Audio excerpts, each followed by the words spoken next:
Welcome. In front of me is an iPhone 14 Pro, and today I'll show you how you can capture a screenshot on this phone.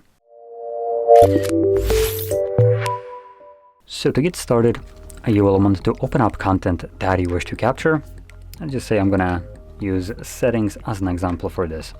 So once your content is open and visible, like my settings page right here, all you need to do is hold, or not hold, but press power key and volume up at the same time.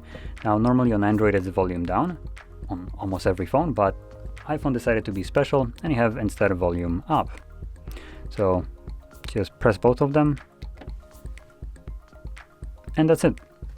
Now it looks like we don't have any kind of additional settings for it, no scrollable screenshots, no editing right here accessible. It does just show you that you have captured a screenshot and congrats, that's it. It disappears after a moment. But if you wanted to capture, I don't know, maybe a longer version of this, yeah, that's not a thing here. Now that screenshot that I have just captured can be located in our Photos application. And if you go into albums, it will be visible under the recent, as you can see right over here.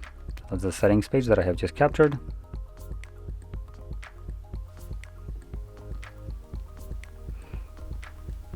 And let's see if it also creates a screenshot.